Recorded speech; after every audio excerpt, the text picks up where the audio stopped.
Agora sim. Sim. Pode... Boa tarde a todas e a todos os presentes. Boa tarde, professor Rogério. Boa tarde. Com muita alegria que abro o quarto colóquio do nosso grupo de pesquisas de Direito Eleitoral e Ciência Política do TRE do Paraná. Hoje, o colóquio vai ser conduzido pelo professor Rogério. E os participantes são o Rafael, a Vilciane, o Elcio e a Nayane. O professor Rogério é o presidente da mesa, então por isso eu estou apresentando hoje, abrindo os trabalhos, e eu vou ler o currículo do professor Rogério.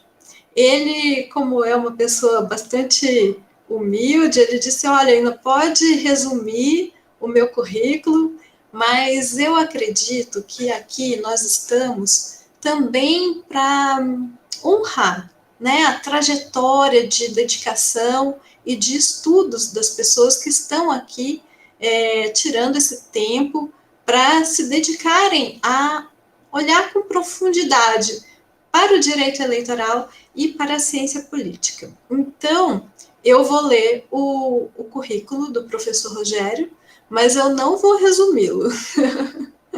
Deixa eu pegar aqui o arquivo. Só um momentinho. Então, o professor Rogério é doutorando e mestre em Direito Constitucional na área de concentração em Direitos Fundamentais e Democracia.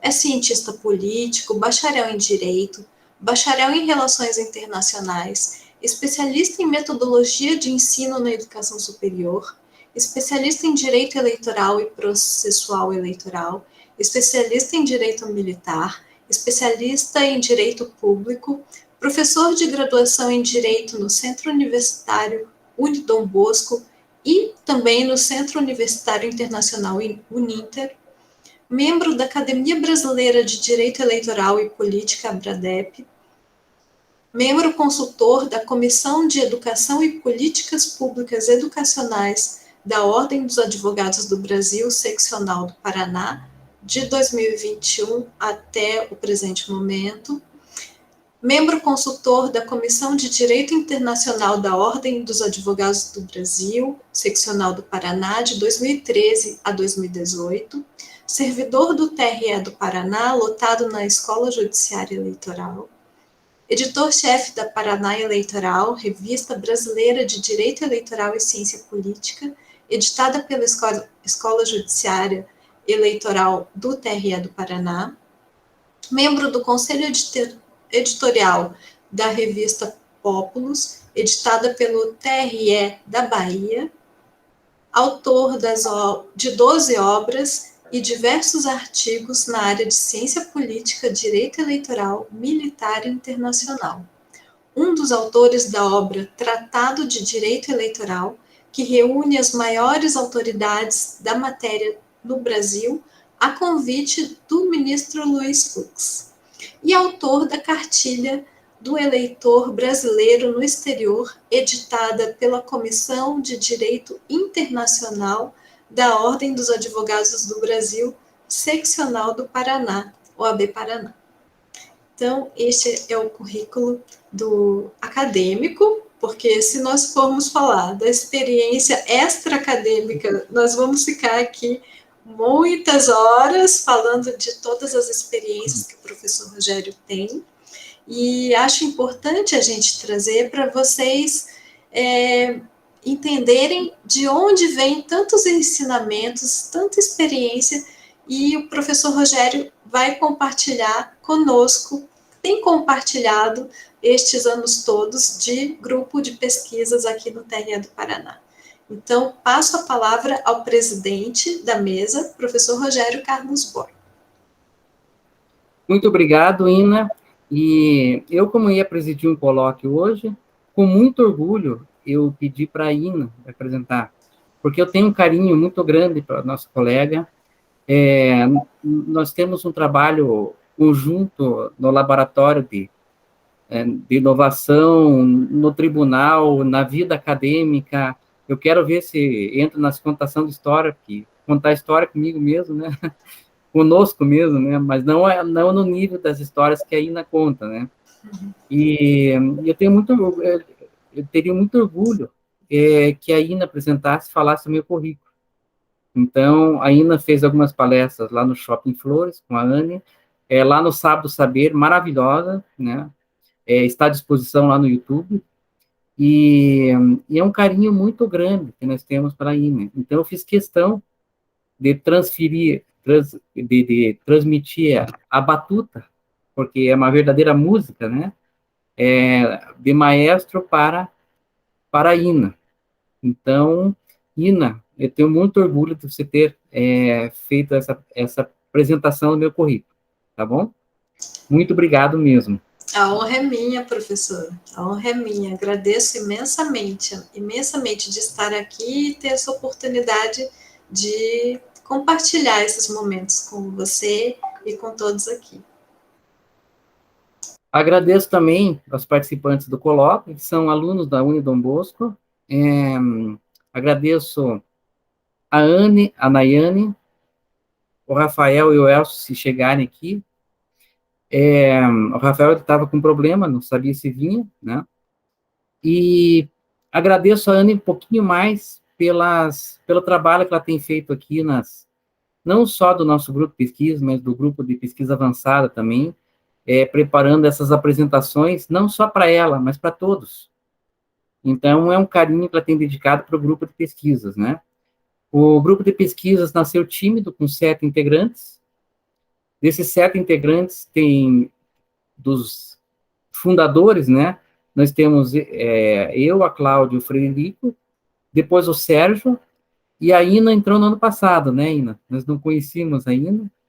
E a Ina, ela me procurou e disse assim, olha, eu queria participar do grupo de pesquisas, mas já encerrou a inscrição. Disse, não, Ina, você é mestre, Fundação Getúlio Vargas, você vai ser coordenadora, você não vai ser acadêmica. Então, E já é o segundo ano, o terceiro, que você está participando, terceiro, né? Desde 2017, professor. Quarto, então, já, né? E o nosso grupo, ele começou com 7 pessoas, né? E nós estamos com 60, chegamos a 60, né? Então, e virou 4 grupos de pesquisa, então tem sido um sucesso, né?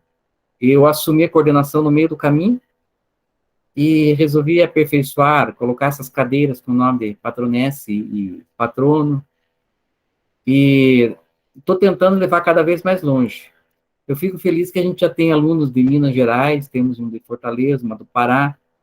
Eu quis ir para o interior, já passei para o interior. Fui para o... eu não, nós, desculpa o termo, né? Nós.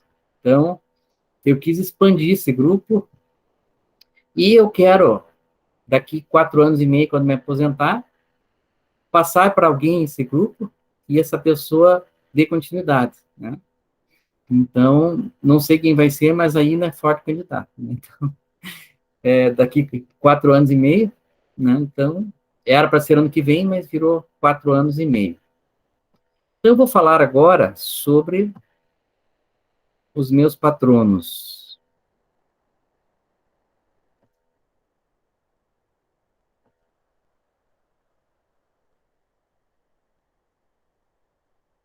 Então, aqui a patronesse e o patrono, eu ocupo a cadeira 2, porque os fundadores do grupo de pesquisas foi a Cláudia Fânio, eu e o Frederico. A ideia da fundação do grupo de pesquisas foi da Cláudia. Então, a Cláudia ficou com a cadeira número 1, eu fiquei com a cadeira número 2. Então, e o Frederico a número 3. Então, primeiramente, eu vou falar da Alzira Soriano Teixeira. Alzira Soriano Teixeira, ela viveu entre 1897 e 1963. Faleceu com 66 anos. Por que ela é importante para o Brasil? Eu vou voltar um pouquinho lá na Inglaterra. Lá na Inglaterra, nós tínhamos a Emmeline Parkhurst, que ela fez um movimento chamado As Sufragistas. Então, eles começaram a juntou as mulheres, e as mulheres começaram a praticar atos de desobediência civil para conquistar o direito ao voto. Daí veio uma guerra no meio, Primeira Guerra, tiveram que parar o movimento, elas sofreram muito, fizeram greve de fome, foram obrigadas na marra a se alimentar, e o sonho da Emmeline Pankhurst foi em 1928, e em 1928 que ela realizou o sonho dela, mas ela faleceu no ano que ela realizou o sonho. Então, em 1928, no Reino Unido, a mulher conquistou o direito ao voto, e foi o ano que a Emmeline Pankhurst faleceu. O primeiro país do mundo que a mulher conquistou o direito de voto foi a Nova Zelândia, em 1897. Mas por que eu estou falando em 1928? No ano que as mulheres conseguiram votar no Reino Unido, foi eleita a primeira mulher no Brasil. A primeira prefeita eleita na América Latina foi Alzira Soriano Teixeira, na cidade de Lages, mas não é Lages em Santa Catarina, com G, é Lages com J, lá no Rio Grande do Norte. E o interessante é que, você pensa, mas a mulher não tinha direitos políticos na Constituição da época. Mas o que o Rio Grande do Norte fez? A primeira mulher a listar no Brasil, se não me falha a memória, também é no Rio Grande do Norte. A Constituição, ela falava de forma genérica sobre os direitos políticos. E quem regulamentava eram os estados. Então, os códigos eleitorais eram estaduais. E o Rio Grande do Norte, a ascensão feminina era muito forte, e no Rio Grande do Norte eles colocaram uma lacuna. Eles aproveitaram uma lacuna e por omissão, permitiram no Código Eleitoral que a mulher se candidatasse e votasse, lá no Rio Grande do Norte. E nesse vácuo, o pai da Alzira Soriano, que era ex-prefeito e político tradicional, faleceu, e ele não tinha descendentes homens habilitados para conduzir a política. E ela gostava muito de política, era professora no Rio Grande do Norte, ela se candidatou e ganhou as eleições de 1928. Agora, o que eu acho interessante, que é a Alzira Soriano, que pouquíssimas mulheres votaram nela, porque mesmo a mulher podendo votar, não havia interesse das mulheres. Então, quem elegeu ela foi os homens da cidade de Lages, no Rio Grande do Norte. E ela se tornou, mesmo antes da Constituição permitir os direitos políticos da mulher, a primeira prefeita da América Latina. E uma coisa que é interessante, não tem nenhum jornal do Brasil essa notícia. Essa notícia foi descoberta há pouco tempo atrás, uns 30 anos atrás, porque a notícia saiu no New York Times. Então, saiu num jornal americano, que a primeira mulher eleita no Brasil foi eleita, e não saiu em nenhum jornal do Brasil. Ou porque a notícia não chegou nos grandes centros, São Paulo, Rio de Janeiro, Porto Alegre, Curitiba, Belo Horizonte, ou porque não quiseram publicar mesmo, por ser mulher. Ela foi acusada de tudo, ela sofreu muito, ela fez só meio mandato, né? Ela sofreu muito, ela foi chamada de prostituta da política, porque diz que uma mulher direita não participava da política, mas ela renunciou na metade do mandato, não foi por causa de machismo, ela enfrentava muito bem isso aqui. Ela enfrentou na metade do mandato porque ela não concordava com a política de Getúlio Vargas. E não política machista, política geral.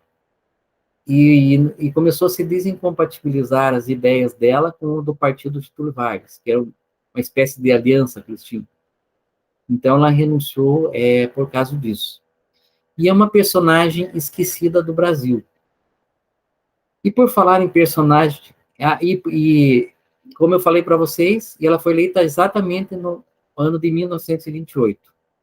E por falar em personagens esquecidos do Brasil, vamos falar agora de um personagem esquecido do Paraná, que foi o Baldino do Amaral Fontoura. O Baldino do Amaral Fontoura, ele viveu entre 1842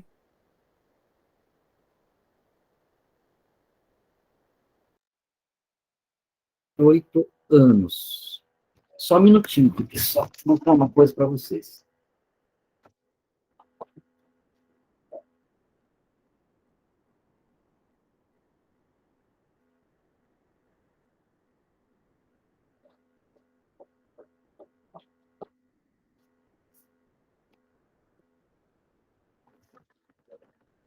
Então, com 78 anos. Então, o Baldino do Amaral foi o paranaense mais completo que nós tivemos. O Baldino do Amaral, ele atuou nos 3 poderes. Ele foi... O Baldino do Amaral, ele foi... ocupou o legislativo, ele foi senador pelo Paraná, ele ocupou o judiciário, ele foi o único ministro paranaense nato que ocupou uma cadeira no Supremo Tribunal Federal. Foi ministro. Lá no Supremo Tribunal Federal tem uma estátua, um busto em homenagem a ele. Então, ele foi o único ministro que foi paranaense nato que ocupou um cargo no Supremo, de ministro. Nós temos o Fachin se pode considerar ele como paranaense, mas ele é gaúcho e ele veio com 1 ano de idade para cá. Então, não é um paranaense nato. Então, o Baldino do Amaral, ele foi ministro do Supremo Tribunal Federal.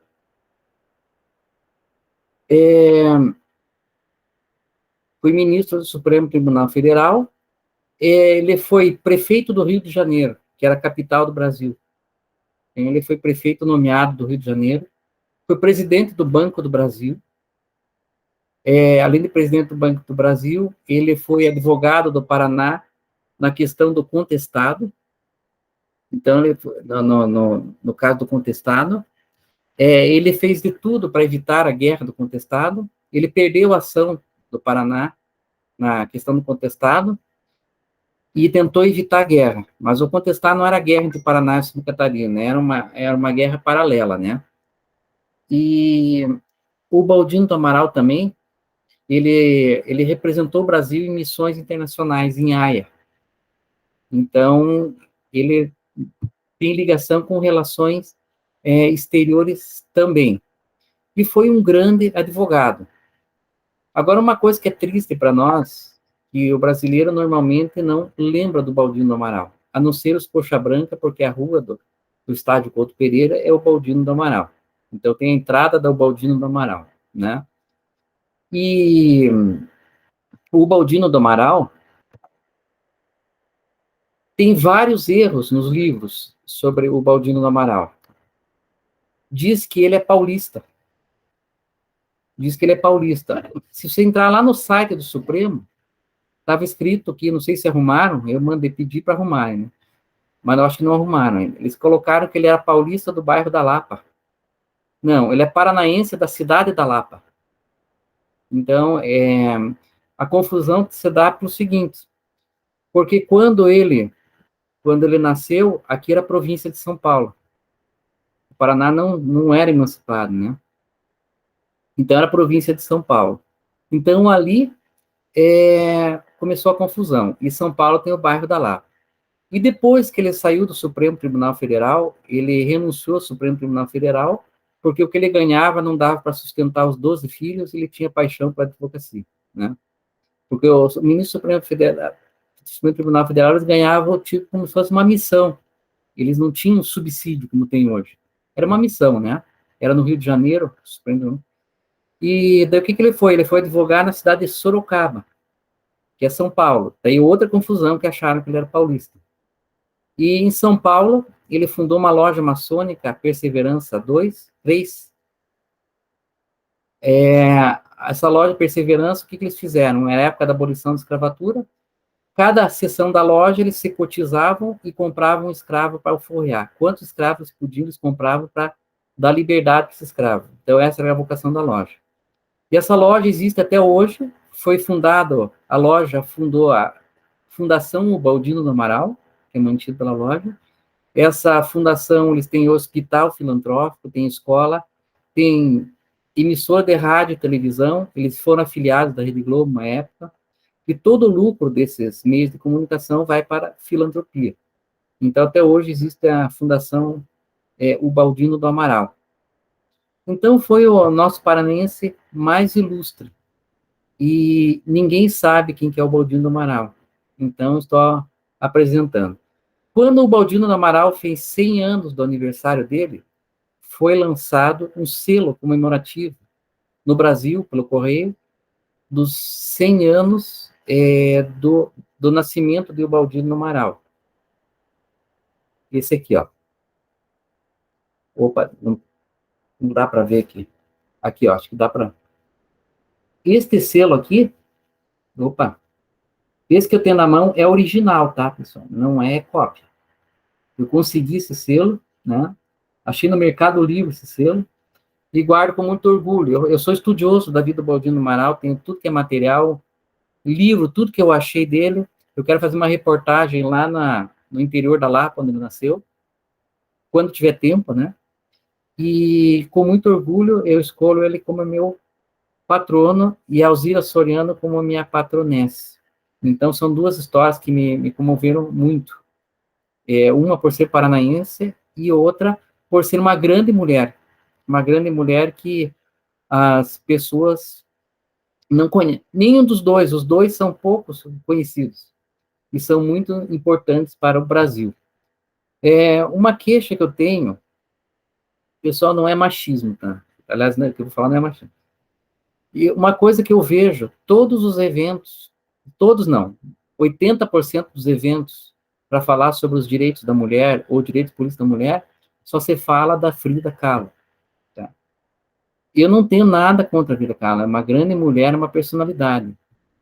Mas vocês já viram um grande exemplo aqui, Alzira Soriano.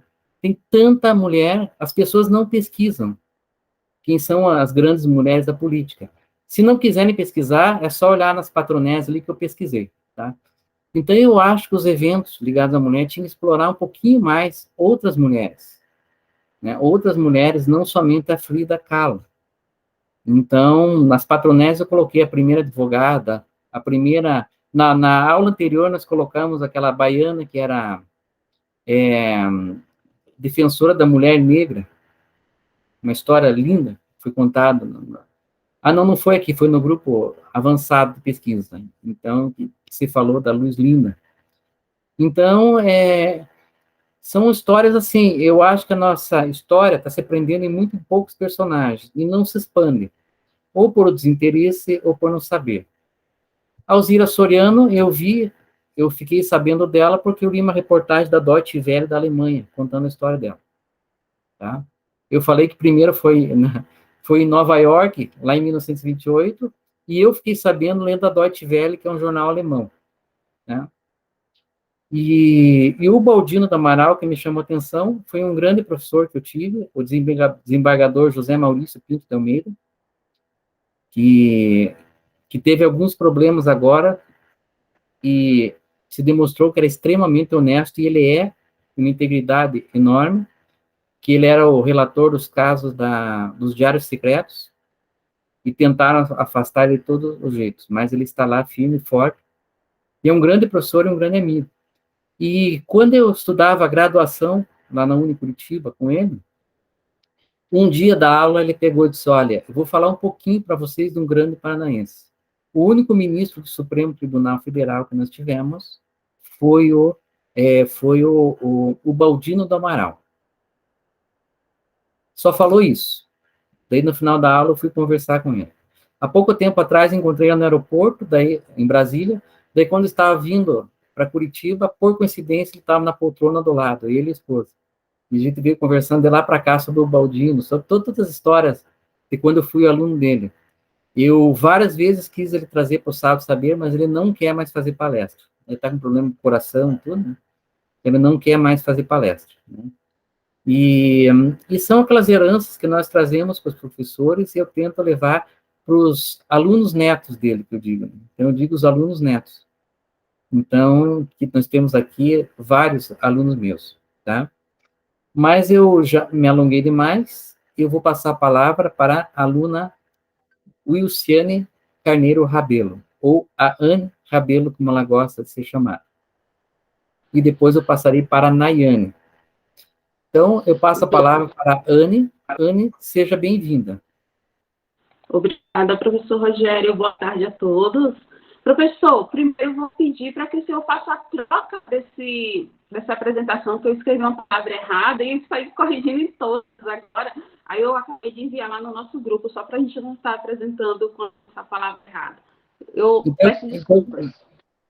Então, enquanto você fala, Eu vou baixando aqui, tá? Tudo bem. Boa tarde, Aina, Nayane, a todos os presentes, a Tânia, a Stefane.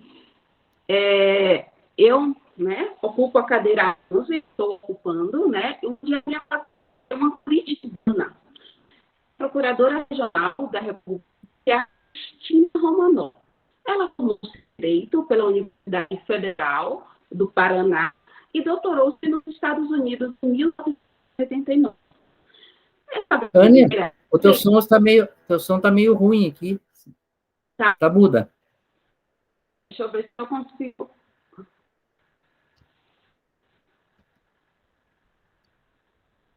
Agora melhorou? Agora melhorou. Só um pouquinho que eu já vou abrir a tela aqui. Você quer começar? Então? Uhum. Já estou entrando na tela aqui, tá? É possível que seja quando a gente interferência. Está cortando de novo agora. Provavelmente, professor, a internet daqui, a gente vai fazer a troca, está muito ruim. Eu vou começar, e aí vocês me dizem, para ou continuo. Então tá. Tá? Vou tentar. Então, a todos, né? Eu sou Ceni Rabelo e ocupo a cadeira 11. A cadeira 11, a patronese é a Cristina Ronó. Ela é uma curitibana, procuradora regional da República, formou-se em Direito pela Universidade Federal do Paraná e doutorou-se nos Estados Unidos em 1989. Essa brasileira integrou o Tribunal Criminal Internacional da ONU para massacres e julgar criminosos de guerra. Esse tribunal, sediado em Haia, tinha a tarefa de averiguar e processar os ocorridos durante a guerra na Bósnia e o conflito entre sérvios e albaneses no Kosovo. A promotora curitibana, na época, tinha 37 anos. Foi a única brasileira a participar do Tribunal Criminal, desafiando uma equipe de 40 investigadores internacionais. Entrou para a história por ter participado da redação, né, do documento que ele iniciou os lábios, além de participantes de alto escalão do governo. Atualmente, a Cristina Romano integra um grupo de experts para avaliação de confiança de Portugal, aos padrões internacionais de combate à lavagem de dinheiro, e é procuradora regional da República, lotada na segunda região. Agora, né, sobre o meu patrão, né, Barbosa de Oliveira, eu muito orgulho de falar, porque lá de onde eu nasci, Salvador, né, capital da Bahia, em 1849. Estão conseguindo ouvir? Sim, tá ruim. A gente está entendendo, mas tá cortando, sabe? Continuo? Eu acho que continua. Não está aparecendo a tela para vocês, né? Para mim, deixa eu entrar de novo aqui.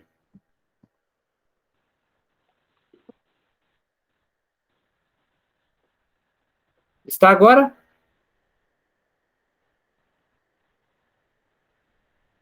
Vocês conseguem ver? Está aparecendo a tela para vocês? Está sim. Ah, então tá. Então, gente, o Rui Barbosa, como eu tinha dito, ele nasceu em Salvador, foi político, diplomata, advogado e jurista. Ele representou o Brasil na Conferência de Haia e ficou conhecido como o Águia de Haia, e foi membro fundador da Academia Brasileira de Letras. Desde 1868, Rui Barbosa já expressava publicamente sua defesa à abolição da escravidão. Iniciou seus estudos jurídicos em Pernambuco e, 2 anos depois, seu curso em São Paulo e formou-se advogado em 1870. Além do direito, o baiano também se dedicou ao jornalismo. Em 1872, fazia sua estreia como jornalista, escrevendo textos e editando jornais. A vida política de Rui Barbosa começou em seu estado natal, na Bahia. Em 1877, ele foi eleito deputado na Assembleia da Bahia. E no ano seguinte, eleito para a Assembleia da Corte. Durante a década de 1880, Barbosa intensificou sua luta em defesa da abolição e seu trabalho foi reconhecido por outros importantes líderes abolicionistas. Com a proclamação da República, em 1889, Rui Barbosa foi atuante nos primeiros anos do novo regime. Coube a ele redigir o primeiro decreto-república, né? Além de se tornar o primeiro ministro da Fazenda. Em 1894, ele se candidatou à presidência, mas obteve um quarto lugar. Em 1910, ele se lançou novamente a candidato presidencial e iniciou uma campanha civilista, que defendia a candidatura de um civil contra a presença militar no poder. Rui Barbosa foi convidado em fevereiro de 1907 para ser representante brasileiro na segunda Conferência da Paz em Haia, na Holanda, e chefiar a delegação das Águias. Por isso, ele ficou conhecido como o Águia de Haia, considerado um dos maiores e brilhantes oradores da história do Brasil. Foi-lhe atribuída essa denominação ao fato dele, neste evento, ter sido um grande orador, que impressionou o mundo com a sua comunicação. Sua participação em Haia, independente da sua oratória, foi excepcional. Ali ele defendeu, entre diversos temas relevantes, o direito de igualdade entre as nações. Ele foi muito elogiado pelos integrantes da Convenção de Haia e pela imprensa estrangeira, recebendo a alcunha de Águia de Haia. Uma frase de Rui Barbosa nesse dia da convenção, quando ele diz o seguinte, abre aspas, vi todas as nações do mundo reunidas e aprendi a não me envergonhar da minha. Medindo de perto os grandes e os fortes, achei os menores e mais fracos do que a justiça e o direito. Fecha aspas. Rui Barbosa, ele morreu no Rio de Janeiro em 1923, seu corpo foi no cemitério de São João Batista, mas em 1949, no ano do centenário do seu nascimento, seus restos mortais foram transferidos novamente para Paulo, sua cidade natal. E aqui encerra e passa para a Nayane.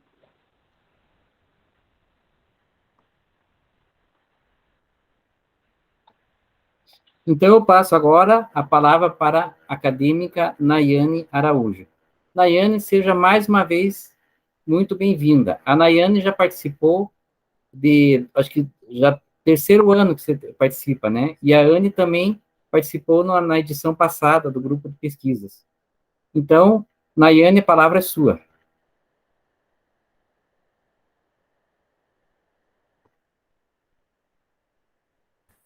Oi.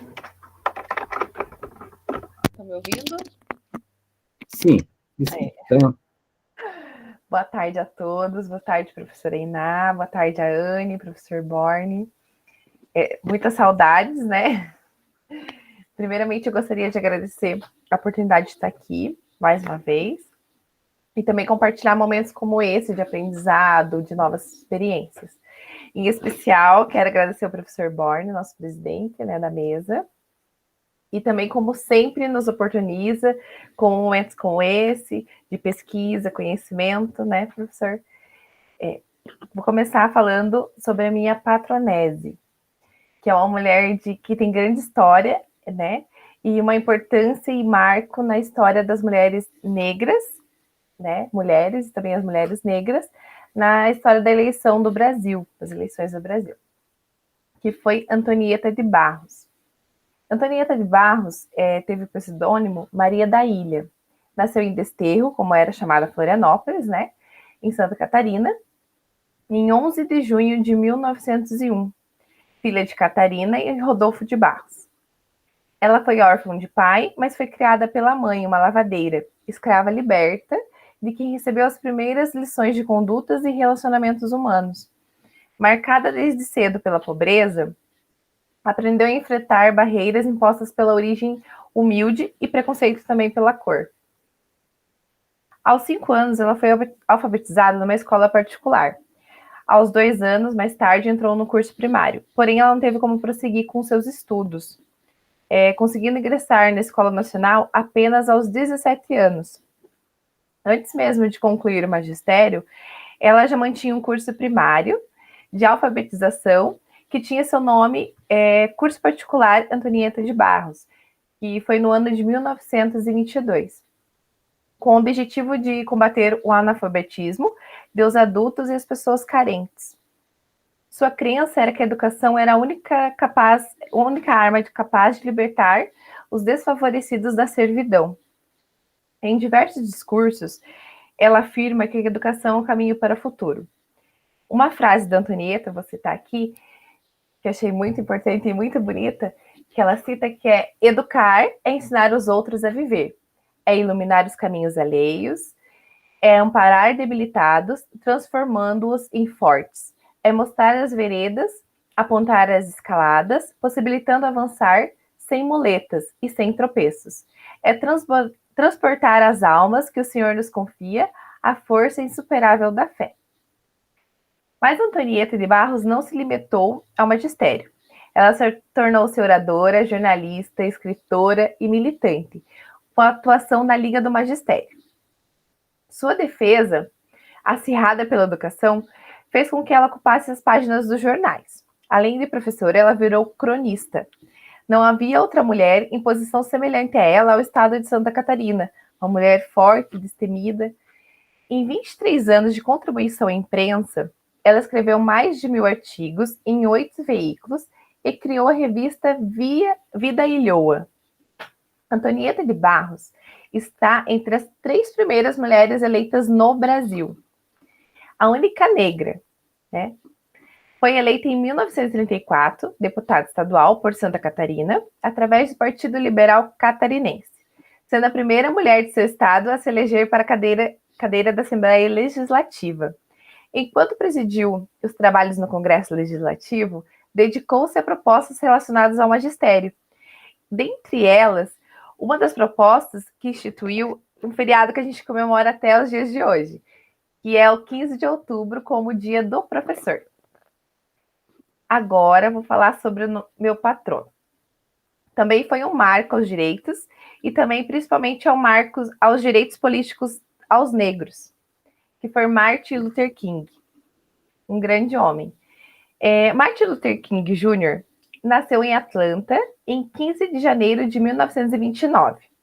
Tanto seu avô como seu pai eram pastores da Igreja Batista, e King resolveu seguir os mesmos caminhos. Formou-se em Sociologia na Morehouse College em 1948 e no Seminário Teológico Crozer em 1951. Posteriormente, fez doutorado na Universidade de Boston, onde conheceu sua esposa, Coretta, com quem teve 4 filhos. Já no início da sua carreira, King começou a militar como ativista e lutava pela igualdade civil entre brancos e negros. Conhecido por táticas à não violência e desobediência civil, e pela sua maravilhosa oratória, ele se baseava seu ativismo também em suas crenças cristãs. Como pastor, serviu uma igreja em Montgomery, no estado de Alabama, onde também se engajou na luta pela igualdade racial. Foi um dos líderes, em 1955, do boicote ao ônibus de Montgomery. Essa história do boicote aconteceu como? E foi uma importante história. No dia 1º de dezembro de 1955, a costureira negra Rosa Parks foi detida e multada por ocupar um assento destinado somente para pessoas brancas. Pois o ônibus de Montgomery, o motorista tinha que ser branco e os negros só poderiam se sentar nas últimas cadeiras. O protesto silencioso de Rosa Parks propagou-se rapidamente. E o Conselho Político Feminino organizou um boicote aos ônibus urbanos em geral na cidade, como medida de protesto. Martin Luther King apoiou a ação e, pouco a pouco, milhares de negros passaram a caminhar quilômetros e quilômetros do caminho do trabalho às suas casas, e dando prejuízos financeiros às empresas de transporte. O protesto durou em média de 382 dias e terminou em 13 de novembro de 1956, somente no ano seguinte, quando a Suprema Corte norte-americana aboliu a segregação racial do ônibus de Montgomery.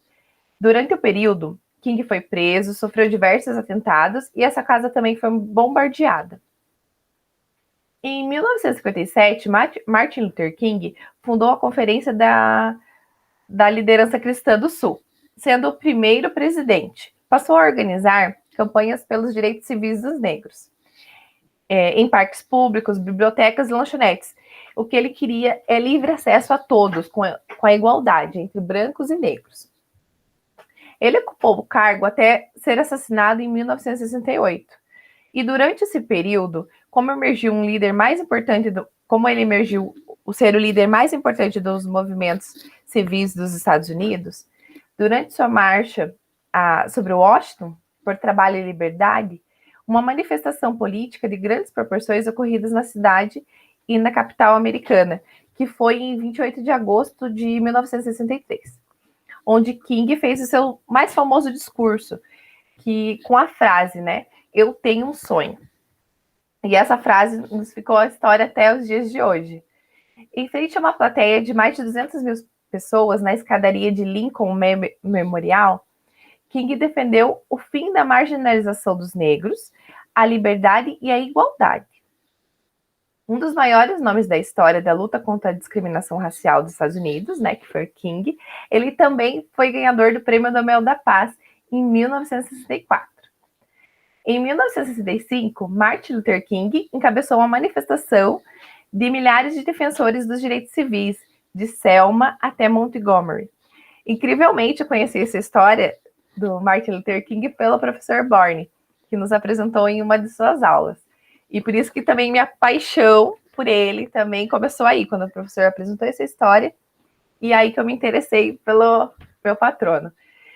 Mas sua luta teve um fim trágico, infelizmente, né? Morte de King, quando sua vida foi interrompida por um tiro, e enquanto descansava na sacada de um hotel em Memphis, onde apoiava o movimento grevista dos lixeiros. O assassinato provocou um protesto de mais de 100 cidades dos Estados Unidos, comoveu todo o país. Esses são minha patronese e meu patrono. Passo a palavra para o próximo.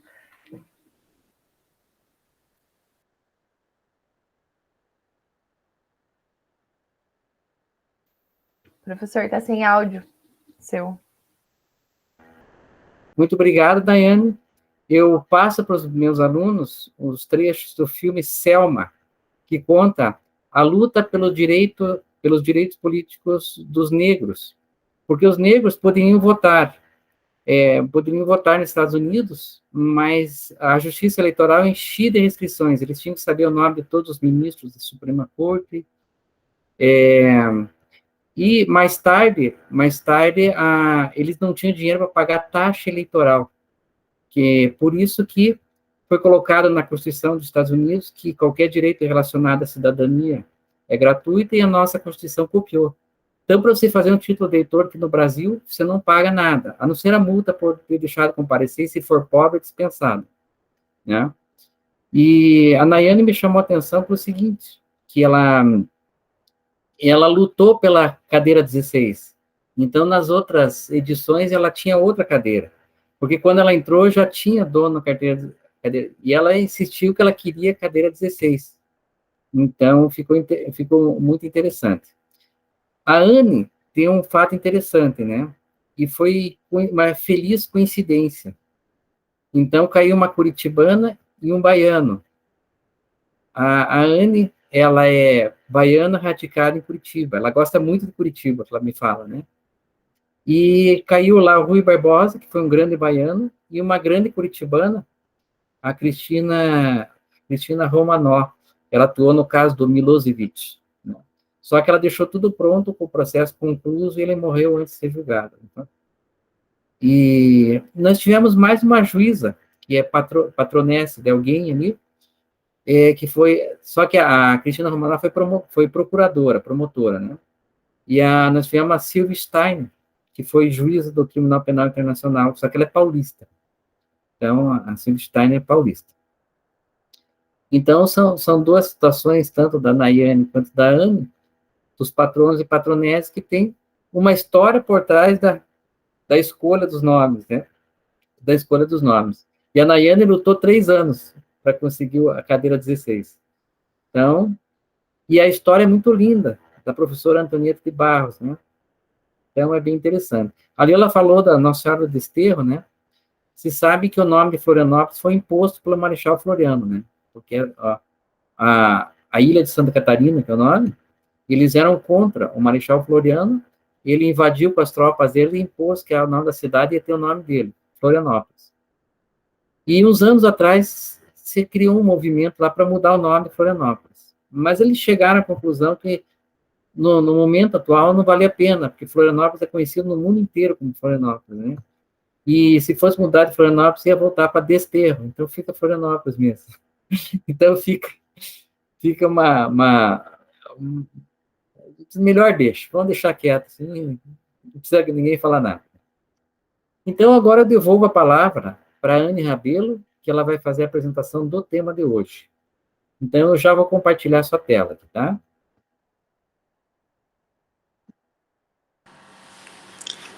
Tá bem, professor, muito obrigada.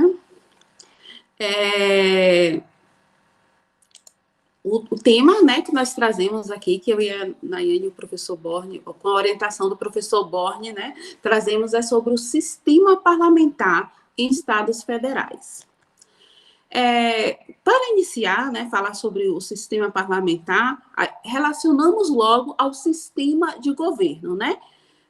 Analisar o que seria esse sistema de governo, quais as relações de poder que existem, né, entre o executivo e o legislativo. Nós sabemos que esse sistema, né, ele é um sistema democrático, né, que existe o presidencialismo, parlamentarismo e o semipresidencialismo, mas eu vou falar um pouquinho do parlamentarismo, dando dois enfoques. Eu já abro, tá? Eu já abro a tela. Tranquilo. Uhum. O parlamentarismo, ele possui, né, a monarquia parlamentarista, né, que há no Canadá, no qual eu tratarei, né, onde existe a figura da rainha, né, como chefe de Estado, que hoje é a rainha Elizabeth, né, a monarca, e a república parlamentarista, que já é na Alemanha, onde o chefe do Estado já é um presidente. O sistema parlamentar, ele possui alguns arranjos, né, que regem essa relação do executivo e do legislativo. E nós vamos, durante toda essa fala, falar um pouquinho quais são essas funções e quais essas relações. Importante lembrar que, no parlamentarismo, que é diferente, né, daqui como tem no Brasil o presidencialismo, existe o chefe de Estado, né, e o chefe do governo. São duas pessoas diferentes para exercer essas funções. O chefe do Estado tem o monarca, né, que lá no Canadá, que ele tem como base o sistema parlamentar da Inglaterra, e que é o chefe do Estado. E na Alemanha, nós temos o presidente, né, que lá já é a república. O chefe do Estado, ele possui mais uma função simbólica. Ele representa o país e faz apenas essas relações internacionais. Quem governa de verdade é o chefe de governo. No Canadá, nós vamos ter o primeiro-ministro e na Alemanha, a chanceler, que o professor Borne gosta bastante de falar, que é Angela Merkel. Pronunciei certo, professor? Pronunciou. Está aparecendo a tela para vocês? Tá, eu já estou lá no parlamentarismo, lá embaixo. Tá, então tá. Deixa, pode passar. Não, um anterior, já na... Isso. Esse? Mas já estou terminando. Esse. Então, Oi, então, pode falar. Essa tela, né? Isso. Só complementar, a Angela Merkel, né? A Angela Merkel é Angela Kessner, né? Ela levou o sobrenome do primeiro marido, né? Mas vamos continuar, né? É só questão almanac. Vou deixar para o final o senhor contar a história do casamento, que eu gostei. Então tá bom. Se quiser contar, pode contar. Não. A graça toda é o senhor cantando. Então, como eu disse, né, o parlamentarismo são duas pessoas diferentes que seria o chefe do Estado e o chefe do governo, e nesse do chefe do governo, né, o governo quem governa é quem vai criar as políticas públicas, tem a responsabilidade política sem que tenha um mandato fixo, podendo governar por dias ou por anos, desde que ele mantenha a maioria no parlamento ou não tenha algum voto de desconfiança. Agora, eu vou... O sistema parlamentar nos Estados Federais, ele trata de uma forma de organização política em um território baseado em compartilhamento de legitimidade e decisão entre os mais de um nível de governo. Comportam a verdadeira descentralização política, sendo atribuída o poder e capacidade política aos entes integrantes do sistema.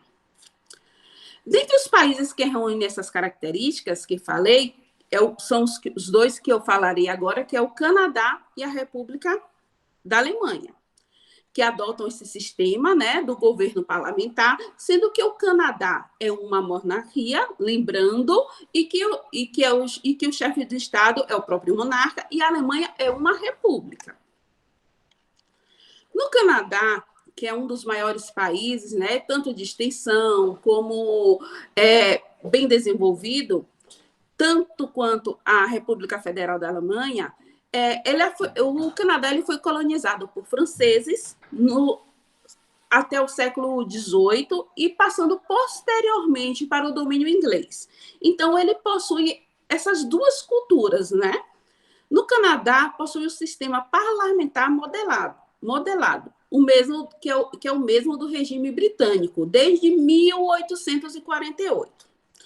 A base jurídica desse sistema, e agora eu falo apenas do Canadá, é a Constituição canadense, que é fundamentada principalmente em sistemas que é um pouco diferente de outros países, como o Ato Constitucional de 1867, com seus sucessivos aditamentos, o Ato Constitucional de 1982, que formam a parte escrita da Constituição do Canadá. Integra também essa base jurídica a Constituição, as regras provindas do sistema jurídico do Common Law, que são frutos de decisões e precedentes judiciais, e ainda as praxes. E quais seriam, né, as peças fundamentais de engrenagem parlamentarista? Então, selecionamos aqui. Quais seriam essas peças? A responsabilidade do governo perante ao parlamento, né, que no Canadá se dá apenas em relação à Câmara Baixa, os procedimentos quanto às moções de censura, aos votos de desconfiança e as hipóteses de dissolução do parlamento e as funções de composição do gabinete. Os poderes, o legislativo, que podemos chamar de parlamento, né, ele é representado pela Câmara dos Comuns, que é uma designação advinda do modelo inglês. Neste, diversamente de grande parte das federações, tem o mesmo número de representantes para todas as unidades federadas. As 10 províncias e os 10 territórios estão representados proporcionalmente às suas populações. Para compor o parlamento, ele deve ter a idade mínima de 30 anos e ser proprietário de bens imóveis, os senadores. A partir de 1965, eles deixaram de ser um cargo vitalício e permanecem hoje no cargo até 75 anos, que já é bom tempo, né, gente? Constitui a Câmara Alta, um órgão de estudos, de investigação pública, de revisão técnica e formal das leis aprovadas na Câmara dos Comuns. Nessa, estão representados os atuais 282 distritos eleitorais. Deixa eu ver se eu consigo fazer aqui. Gente, minha filha colocou esse fundo, eu tenho que colocar. Falando do Canadá, vou ter que colocar o fundo. Então, nestas são representados os atuais 282 distritos eleitorais do país, o elemento fundamental, segundo muitos, na viabilização do sistema parlamentar. Na Câmara dos Comuns, o órgão político mais importante, ele cabe aprovar e desaprovar o governo, né? Ensejando, nesta última hipótese, a sua renúncia ou provocando a sua própria dissolução. Enquanto o presidente do Senado é nomeado pelo gabinete e da Câmara Enquanto o presidente do Senado é nomeado pelo gabinete, o da Câmara é por ela eleito e, em geral, egresso no partido majoritário. Agora vamos falar um pouco sobre o judiciário. No Canadá, existe o Supremo Tribunal do Canadá, composto de 9 membros, que interpreta a salvaguarda da Constituição, dirime os conflitos de competência entre as unidades da federação e assegura o respeito e o exercício dos direitos fundamentais consagrados na Carta de Direitos e Liberdades, que o Ato Constitucional de 1982 trouxe para o texto fundamental canadense. Interessante o executivo, né? Que ele é integrado pela rainha da Inglaterra, né? Que é a rainha Elizabeth, que é a monarca, que ela é o quê? A chefe do Estado, né? Que é a mesma a da Inglaterra, é a mesma do Canadá, ela possui um representante, que é o governo geral, um canadense que é por ela nomeado sobre a proposta do primeiro-ministro. O Canadá faz parte do grupo de nações que está sob o governo da monarquia britânica, como eu já disse, né? E existem vários países que a rainha é a chefe de Estado. Faz parte também do executivo o primeiro-ministro, que hoje quem ocupa o cargo desde 2015 é o Justin Trudeau. Que coisa. O Justin...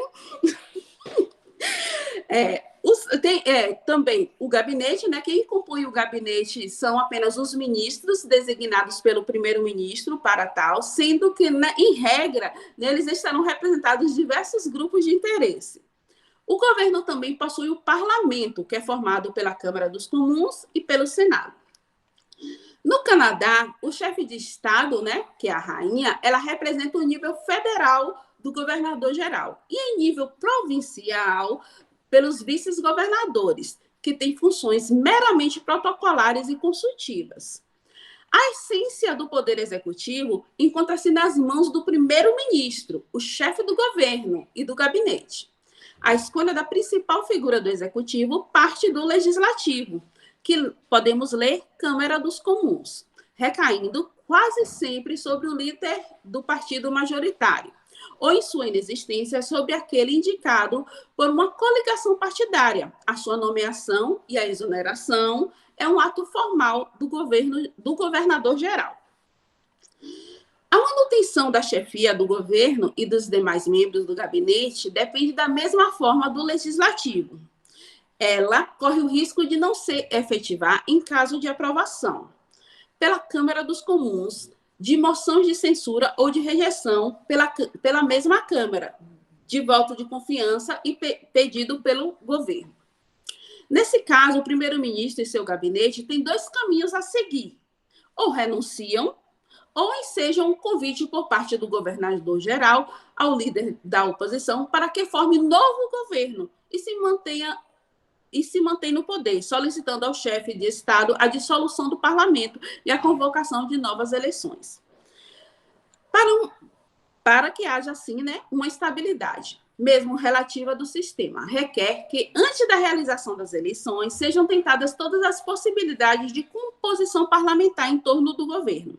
Constitui, portanto, a pedra do toque do sistema, né? Que é a dependência do governo da aprovação pela Câmara dos Comuns do seu programa de administração e de política geral.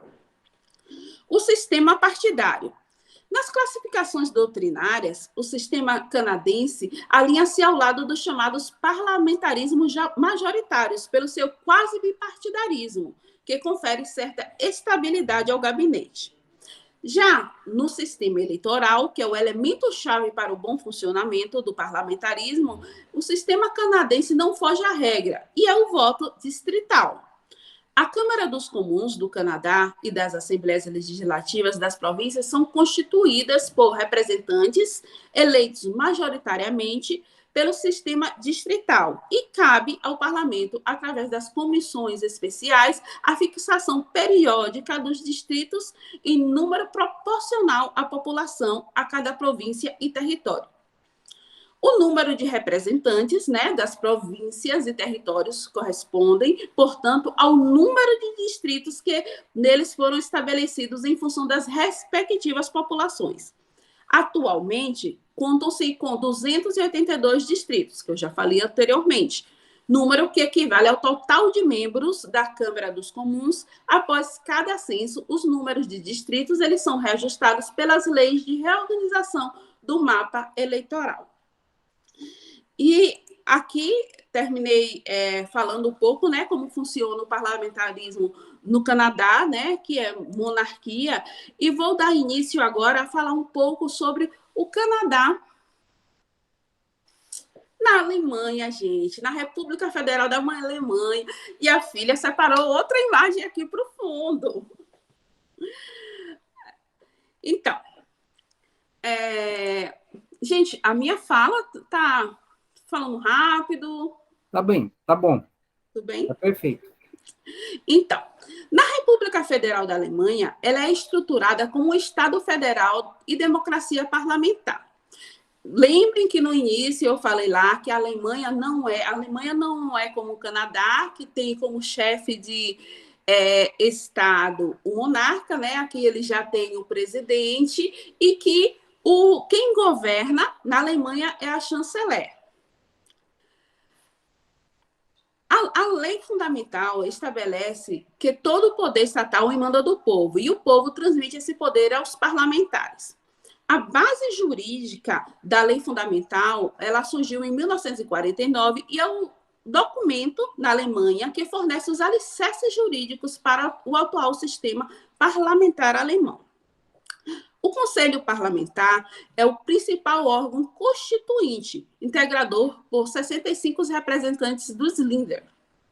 Gente do céu, cada palavra agora que o professor Borne, ainda bem que ele está aí. Não sei porque eu escolhi a Alemanha, logo antes. O regime parlamentar... Bundeskanzler, Bundespräsident. Sim, o professor, eu coloquei até aí nesse slide alguns nomes aí, quando eu for falar, aí dá uma ajuda, né? Pronuncia aí, quando a gente falar chanceler federal. Seria quem, professor? Bundeskanzler. O presidente federal. Bundespräsident. O poder do presidente federal possui duas casas. O Bundes, a Câmara Baixa. Onde é que está aqui? No 4. É Bundestag e Bundesrat. Esse é fácil. Isso, a Câmara Baixa e a Câmara Alta, que ele falou. Uhum. E o Poder Judiciário, o Tribunal Constitucional Federal. Agora até eu.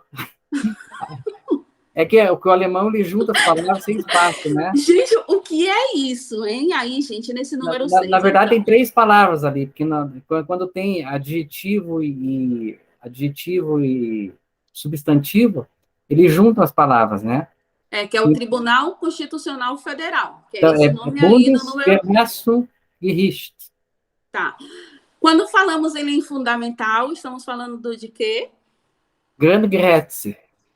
E de oficiais e suboficiais das Forças Armadas? Bundeswehr. Assembleia Nacional? Bundeswehrung. Pronto, gente, pronto. Agora vocês já estão sabendo a pronúncia correta. Vocês notaram que lá é tudo Bundes, né? Bundes quer dizer assembleia, associação, a seleção alemã é Bundesfußball, tá? Associação de futebol. É associação, reunião, assembleia, tá? Então, pode continuar, desculpa a interrupção, né? Professor, depois vou mandar essa imagem que eu acho que já foi lá no parlamento alemão. Professor, eu estou me sentindo dentro do parlamento quando eu olho aqui para essa imagem. Eu fui só por fora, aquela época estava fechado para reforma, quando eu fui lá. Então, gente, continuando aqui, né? Então, da mesma forma, o presidente, oficialmente, ele nomeia e destitui ministros, né? No entanto, ele... Deixa eu ver aqui, eu peguei a parte errada. Aqui. O regime parlamentar, a jurisprudência e as emendas constituem também fontes alemãs. A composição dos poderes, né? A República Federal Alemanha, ela possui o chefe de Estado, que é o presidente, o chanceler, que é o chefe de governo, quem governa, e seus ministros. O chefe de Estado é um presidente da República eleito por um mandato de 5 anos, por uma Assembleia Especial, que é a Assembleia Federal, composta de membros do Bundestag. Ai, gente, vou falar só na minha língua. A Câmara Federal de Representantes Popular, né? E de parlamentares das legislaturas estaduais dos Länders. Para evitar a tendência da concentração de poderes, os constituintes de 1949, eles seguiram, quanto ao chefe do Estado, os princípios do parlamento clássico, né? Atribuindo-lhe funções, em grande parte, representativas e formais, retirando-lhes até o comando supremo das Forças Armadas e a presidência do Conselho de Ministros. Optaram, portanto, por um parlamento monista, canalizando para o chanceler o peso da responsabilidade governamental perante ao parlamento. Ao contrário de outros sistemas, os ministros alemães são apenas responsáveis perante ao chanceler, não podendo ser objeto individual ou coletivamente de moções de censura ou votos de desconfiança. O vínculo com o parlamento ele se estabelece unicamente através do chanceler. Este é proposto pelo presidente, mas deve obter o apoio da maioria qualificada no Bundestag. Sempre cautelosos em evitar impasses institucionais, os constituintes eles previram 3 hipóteses de eleição do chanceler. Quais são elas? A aprovação por maioria absoluta do nome proposto, né, pelo presidente federal. No caso de rejeição da candidatura presidencial, a escolha, né, que é feita 14 dias após pelo Bundestag, dentre os candidatos que tenham obtido o apoio de 1/4 dos seus membros e mediante tantos quantos os necessários para alcançar a maioria absoluta. Se decorrer estes 14 dias, aquela maioria não é alcançada, passa-se a eleição de um candidato por maioria simples, que será nomeado chanceler pelo presidente federal, salvo se este preferir, no prazo de 7 dias, dissolver o Bundestag, renovando o corpo eleitoral. Se não optar tempestivamente pela dissolução, estará o presidente obrigado a nomear o candidato que tiver obtido a maioria relativa. Agora vamos falar um pouquinho quem integra o legislativo, né? Que é a Câmara de Representação Popular. O Bundestag, que atualmente, né, da República Federal da Alemanha, está em Berlim e consiste atualmente em 709 deputados. No Bundestag, elege o chanceler federal. Tem funções consultivas. Em que tela que você está? Professor, pode deixar nessa que está aí, que aí eu só vou fazer uma revisão e passo para a próxima. Essa que está aí na Merck no começo? Não, pode volta. Eu vou fazer só no final. Ó. Deixa eu ver.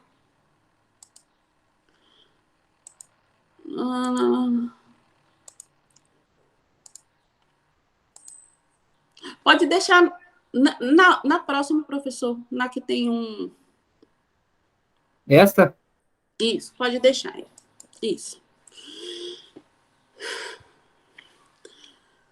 Então, né, eles têm funções consultivas e legais sobre os projetos de lei.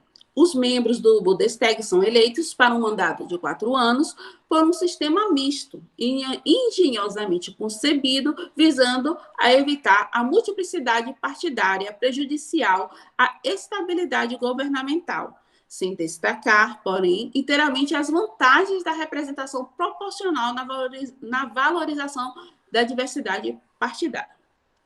O Conselho Federal é formado por membros dos governos estaduais. Deixa eu ver aqui. Vamos falar agora um pouquinho sobre os órgãos judiciários, né? Incumbido não só pela interpretação definitiva da lei fundamental e do controle, em última instância, da constitucionalidade de leis e de atos administrativos, mas também da resolução de controvérsias entre as entidades federais. Vale lembrar que este órgão se distingue da maioria dos correspondentes em outros sistemas por receber ações intentadas por qualquer cidadão que se considere prejudicado pelo poder público em seus direitos fundamentais. O executivo estadual, voltando um pouco para o executivo, a regra exercido por um ministro, presidente eleito pelo parlamento estadual, com auxílio de outros ministros para cada ramo da administração local, título correspondente em nosso sistema federal aos governadores e secretários. No campo legislativo, atua uma Câmara Popular, havendo também um Senado em alguns líderes. O Tribunal Federal Constitucional vela pelo equilíbrio político e federativo, cabendo-lhe ainda atuar como corte eleitoral. Deixa eu ver aqui.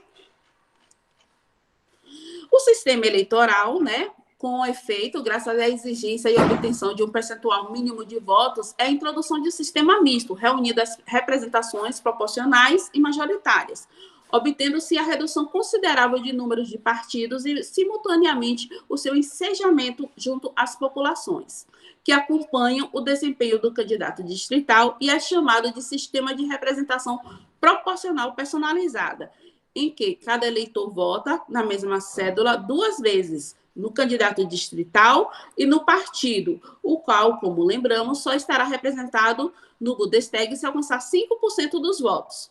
Dos 2 sistemas federados focalizados, sem dúvida, o alemão possui o esquema federal no regime parlamentar são visivelmente mais positivas, particularmente pela posição decisiva do quadro político e pelo papel de relevo desempenho. Agora, voltando aí, eu só coloquei aí nessa imagem, só para que a gente possa, onde tem falando aí, que o professor colocou na tela, só para que a gente entenda, eu não sei se dá para entender melhor tudo que foi dito, porque às vezes a gente falando assim, e às vezes eu acho que eu falo bastante rápido, como funciona, né? O povo aí, ele elege o parlamento estadual e ele elege o parlamento federal.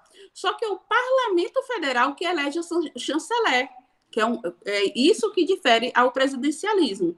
E aí vai, né? O chanceler, ele propõe quem faz parte do governo federal e lá nos parlamentos estaduais, lá em cima, eles elegem os governos estaduais.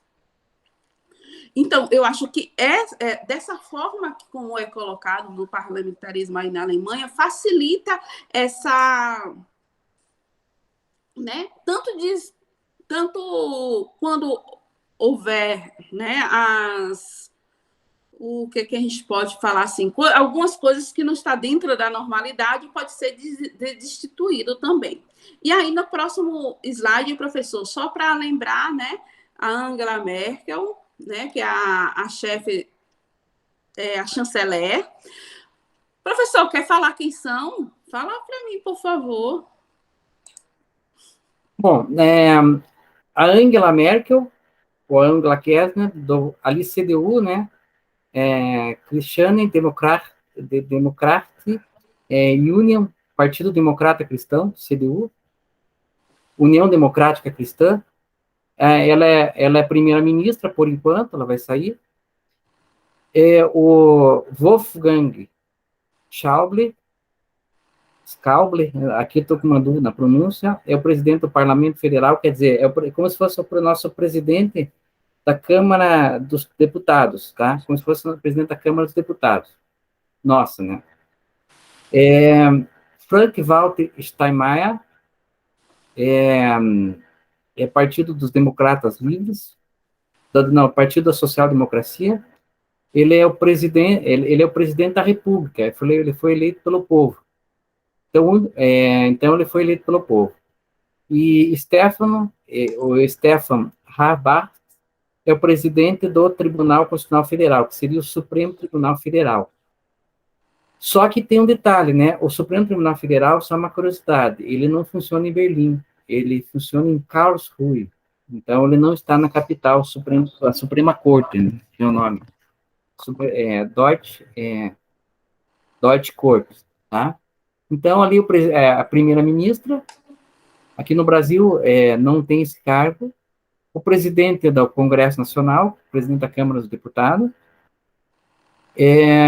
o presidente da República, que é eleito pelo povo, e o presidente da Suprema Corte. Então, o interessante é o uniforme deles, né? É um chapéu e uniforme praticamente vermelho. Então, devolvo a palavra.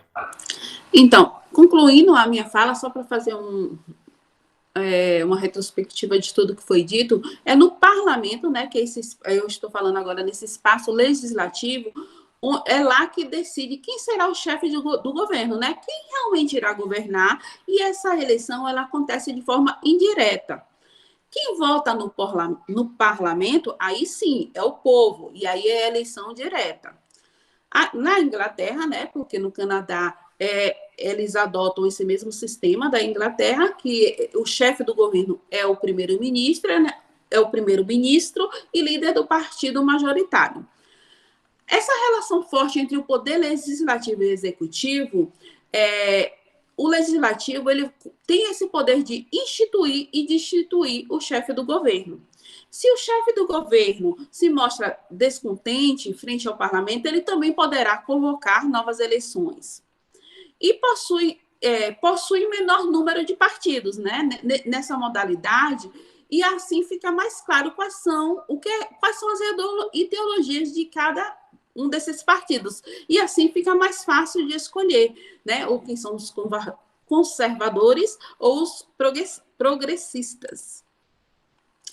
Uma importante característica desse sistema parlamentarismo é a facilidade da dissolução do parlamento. Essa possibilidade costuma acontecer quando o primeiro-ministro ele possui a maioria no parlamento ou quando se percebe que o parlamento está em desacordo com a vontade popular, o que gerará novas eleições gerais. E, se não tiver a maioria no parlamento, terá um governo fracionado e terá que fazer colisões constantemente. Ceder o poder aos demais partidos para poder governar sem ter uma moção de desconfiança, né? Que seria o quê? Quando o parlamento não se sente confortável com o governo que está tendo e apresenta uma moção de desconfiança, podendo ser resolvida com muito mais facilidade, né? Através do voto, e essa moção se essa moção ganhar, o governo cai, podendo convocar novas eleições ou sai o chefe do governo. E aqui eu termino a minha fala, agradeço a todos e passo a palavra para a querida Nayane.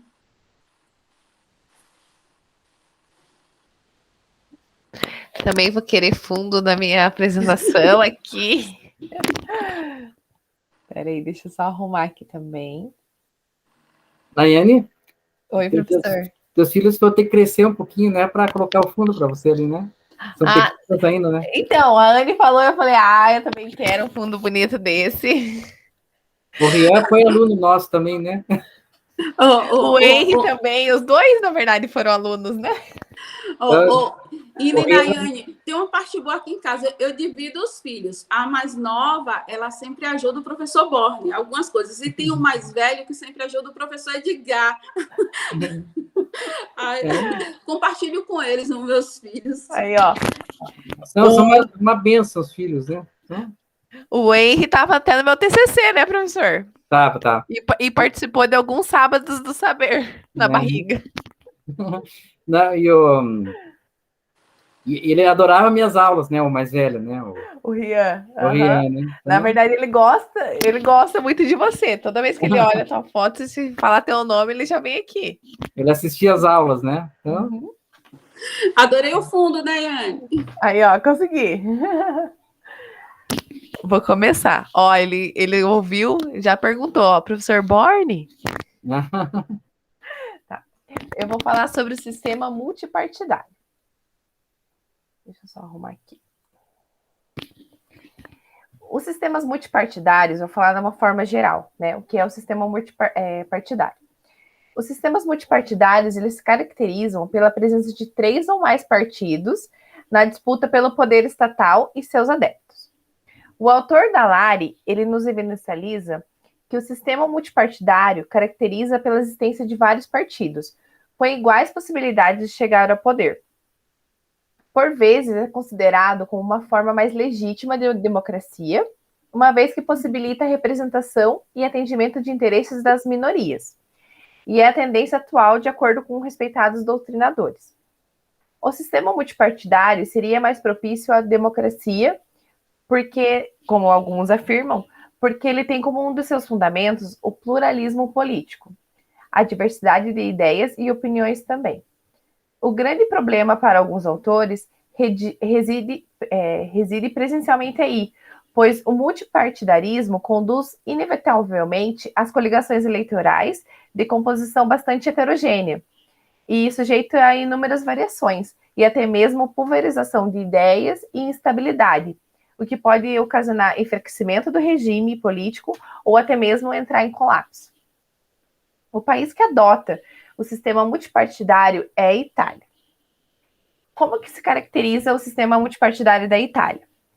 O parlamento italiano é baseado nesse sistema multipartidário e ele combina o sistema de eleição proporcional com o majoritário e não garante uma maioria estável nas duas câmeras do parlamento. O parlamento italiano é o órgão máximo constitucionalmente encarregado das duas funções legislativas naquele país e é composto por duas câmaras, assim como aqui no Brasil. A Câmara dos Deputados, eu não vou conseguir falar igual o professor Borne, né? Que era a Câmara dei Deputati, tem 600... Bom, italiano não sei, daí não vai... eu também não, professor, não sou chique igual não tem assessoria, né? Então, não tem assessoria. sei que sou tutto buonacente, mas não... Aí, ó. A Câmara dos Deputados tem 630 parlamentares na eleição passada. Eu já explico o porquê da eleição passada, tá? 630 parlamentares, enquanto o Senado da República é formado por 315 senadores. Em algumas situações previstas pela Constituição, os dois grupos fazem reuniões conjuntas.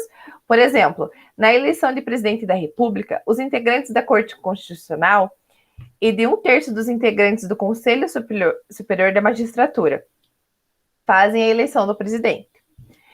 O parlamento na Itália tem as seguintes funções: legislativa, revisão constitucional, controle sobre as funções jurisdicionais e administrativas exercidas pelos outros poderes, e o sistema do governo adotado pela Itália prevê que os cargos de presidente da República e de presidente do Conselho dos Ministros... me perdi. O sistema do governo adotado na Itália prevê os cargos de presidente da República e presidente do Conselho dos Ministros. Quem, na verdade, institui eles é o parlamento. O presidente da República é eleito pelos parlamentares e nomeia quem vai presidir o Conselho. Entretanto, é o presidente do Conselho e dos ministros quem realmente dirige a política governamental. As eleições do parlamento na Itália são feitas por meio de sistema misto desde 1993. Entre deputados, 475%, né, são eleitos pelo sistema majoritário, enquanto 25% das vagas são preenchidas pelo sistema proporcional. O voto é facultativo na Itália e o eleitor pode votar tanto na sessão eleitoral quanto por carta. E para votar para a Câmara dos Deputados, o eleitor precisa ter no mínimo 18 anos, e para o Senado, o eleitor precisa ter no mínimo 25 anos. E os candidatos escolhidos pelo eleitor não precisam pertencer ao mesmo partido. Cada voto é contado tanto para o candidato como para o partido. Aproximadamente 37% dos congressistas serão candidatos eleitos diretamente pelo eleitor. Já o nome dos demais congressistas saem das listas partidárias, considerando o desempenho de cada sigla na urna. Essa regra vale tanto para a Câmara de Deputados quanto para o Senado. E é necessário que o partido tenha no mínimo 3% dos votos em ambas as casas para conseguir as cadeiras, com base no cálculo da lista partidária. Na Constituição da Itália, as duas câmaras do parlamento têm o mesmo poder e votam a confiança do governo e adotam as leis. E para ter acesso ao parlamento, um partido deve obter ao menos 3% dos votos, enquanto que uma coalizão deve conquistar pelo menos 10% dos votos. Os partidos que não conseguem nem 1% dos votos, eles já são descartados, mesmo que façam parte de uma coalizão. Como que são os líderes políticos no poder atualmente? Como que está lá na Itália? O presidente é o Sérgio Mattarella, desde 3 de fevereiro de 2015, e o primeiro-ministro é o presidente do Conselho de Ministros, né? Giuseppe Conte, desde 1º de junho de 2018. E as próximas datas da eleição né, da Itália, presencial será em 2022, ano que vem também, e legislativa será em março de 2023, tanto o Senado como a Câmara dos Deputados. O Poder Executivo, né, vou falar um pouquinho do Poder Executivo separadamente da Itália. A Itália, como ela é uma república parlamentista, consequentemente, o presidente da república tem um papel, sobretudo, cerimonial. É o chefe de Estado e é indiretamente eleito para um mandato de 7 anos. O primeiro-ministro é o chefe de governo e ele detém o poder executivo, que inclui a execução da lei e o gerenciamento dos assuntos corriqueiros do país, e também, oficialmente, o presidente do Conselho dos Ministros. Então, o primeiro-ministro é o chefe de governo e também é presidente do Conselho dos Ministros.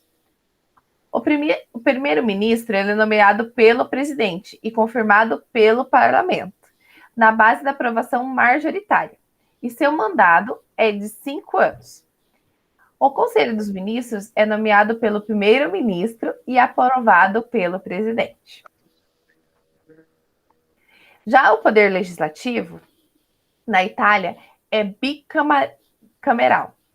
E ambas as câmeras possuem os poderes e prerrogativas significativos. Na verdade, eles têm o mesmo poder e a mesma prerrogativa. Prerrogativa não, os mesmos poderes. O Senado, com 321 membros e 6 senadores vitalícios, e a Câmara dos Deputados, com 630 membros, os membros das duas casas são eleitos diretamente pelo sufrágio universal, desde a Constituição de 1948, lá da Itália. Entretanto, a lei eleitoral italiana mudou substancialmente nos últimos anos. O sistema eleitoral foi reformado em 2005, 2015 e 2017. E em um referendo em 2020, os eleitores aprovaram uma lei constitucional que alteraria a Constituição a reduzir o número de deputados do parlamento de 630 para 400 na Câmara dos Deputados, e já no Senado seria que atualmente é 315 para 200 no Senado. As modificações só entrarão em vigor nas próximas eleições gerais, por isso que eu falei que atualmente o número é 630 e 315, porque eles vão ser alterados nas próximas eleições. O ramo executivo do governo depende direta e indiretamente do suporte dos parlamentares, normalmente expressa por um voto de confiança. Assim como a Anne falou, né? Aqui também tem um voto de confiança. O primeiro-ministro não pode dissolver o parlamento, somente o presidente tem esse poder. Os cidadãos italianos gozam considerável dos direitos políticos, e os cidadãos podem votar em candidatos para a Câmara dos Deputados e para o Senado. E daí, né, quem vota para o presidente seria, né, as duas câmaras juntos, tanto a Câmara dos Deputados, e o Senado. Nas últimas eleições foram eleitos 630 deputados e 315 senadores. E o próximo primeiro-ministro do país precisa ganhar votos das ambas as casas. Por isso que eu falei, os italianos, eles votam diretamente na Câmara dos Deputados e para o Senado. Já o primeiro-ministro do país precisa ganhar os votos de ambas as duas casas. Seria esse o sistema eleitoral da Itália. Passo a palavra para o professor Borne. Então, ficou só com a Itália, né? Então, isso, professor. Muito obrigado, Nayane. Eu conheço muito pouco da Itália. Eu visitei a Itália, né? Conheci Florença, Roma, Vaticano, e conheço muito pouco da Itália. Aí, Pádua, que eu fui, né? E Assis, tá? Ai, que delícia. Eu fui uma vez só, né? Assis eu achei interessante, que é uma cidade que não é só para católico, embora seja católica, né? É uma cidade medieval, extremamente limpa. E só tem coisa gostosa, sorvete, essas coisas, sabe? Professor, então, oi? Nos estudos aqui sobre o sistema eleitoral da Itália, eu achei tanto confuso. E ao longo da história deles, pelo que eu pude perceber, eles alteraram diversas vezes a lei, porque até mesmo eles não se sentiam seguros com o sistema eleitoral. Por isso que, às vezes, né, começou de um jeito, daí terminou de outro, e agora já alterou novamente. É um sistema bem, ainda acredito eu que ainda estão se adaptando ainda esse sistema. A Itália, um tempo atrás, estava na monarquia ainda, né? Então, até um pouquinho da década que eu estava na monarquia ainda, né? A Itália, ela tem uma diferença do alemão, porque o alemão, ele é extremamente direto, como é que eu posso dizer assim, ele não é muito flexível, o alemão. E o italiano é latino, como nós. Então, vive mudando de ideia, vive pensando diferente, porque o nosso sistema já faz um tempo que não muda, mas mudou muito o nosso sistema também, né? E a Itália, assim, na Itália, é um país latino que nunca está contente com o jeito que está e vive mudando. Você sabe que eu faço coleção de carrinhos, né? De carrinhos de brinquedo. E eu tenho alguns que têm fundo político, né? Então, eu tenho um Galaxy presidencial, né? Tem um carro que foi uma visita do presidente da França nos Estados Unidos, que eles andaram, né? Os dois, aos Estados Unidos da França, que é uma Simca Chambord, que estava a bandeira da França. Está lá no tribunal isso aqui, né? E agora eu comprei um que estava escrito lá. Agora não, um tempo atrás. Só que eu não sabia quem que era aquele rei, né? É um carro bonito com o rei em pé, andando da Itália, né? Está escrito lá, Vítor Emanuel II. Nome lindo para dar nos filhos, né? Tá? Eu achei bonito, comprei aquele carrinho, né? Só que antes de colocar enfeite lá no tribunal, fui pensar assim, quem foi Vítor Emanuel? Fui pesquisar. Foi o cara que nomeou Mussolini. Pro fascismo. Só que o carro é muito bonito, e se não tivesse escrito ali, e se não soubesse a história do Vítor Emanuel III, você não ia... Então, eu não vou poder colocar uma foto de um ditador no carrinho. O que eu fiz? Ele tem a plataforma embaixo, desparafusei e virei para o outro lado, deixei sem nome embaixo. Né?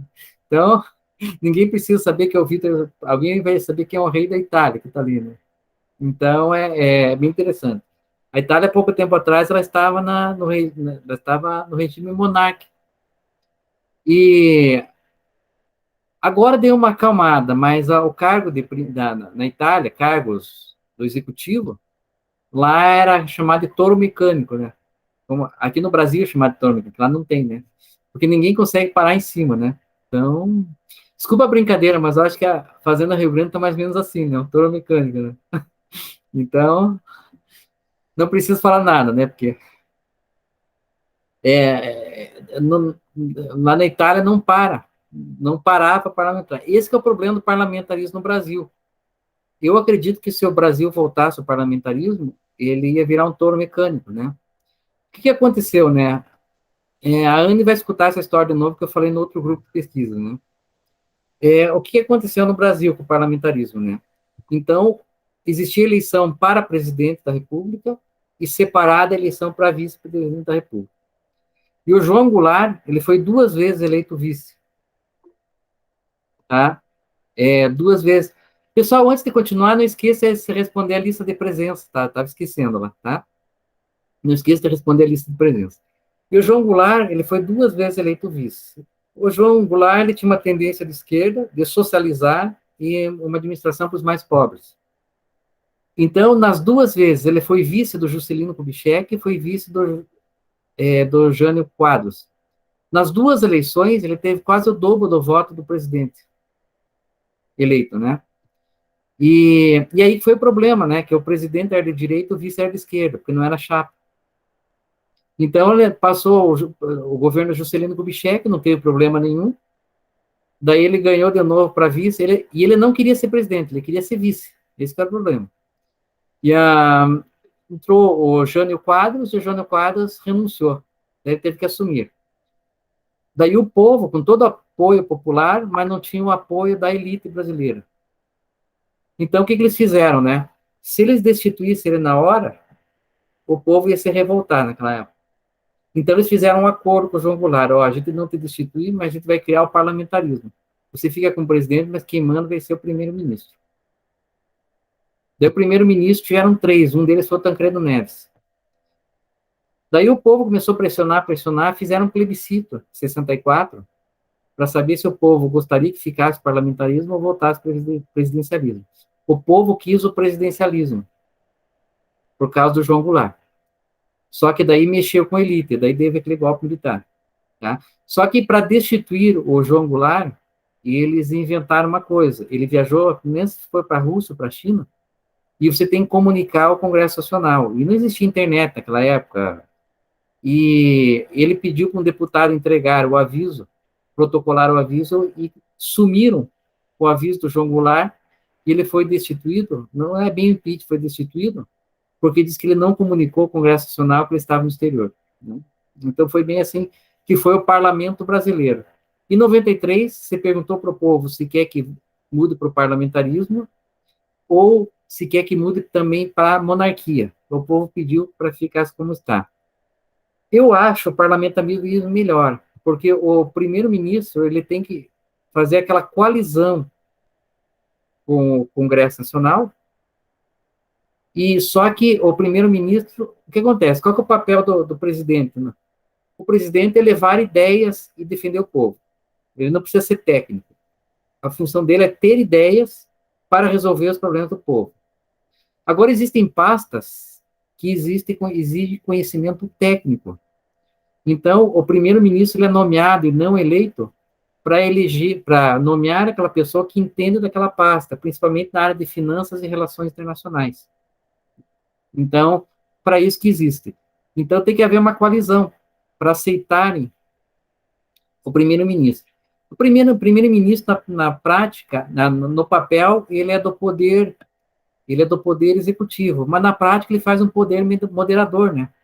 Ele faz, não moderador do Império do Brasil, mas ele é um moderador. Ele acaba fazendo a intermediação entre o Congresso e o Executivo, embora pertença ao Executivo.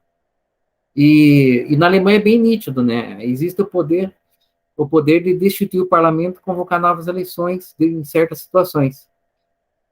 E voltando para a Alemanha, falar um pouquinho da Angela Merkel. A Angela Merkel, o nome dela é Angela Kästner. Merkel é o sobrenome do primeiro marido dela.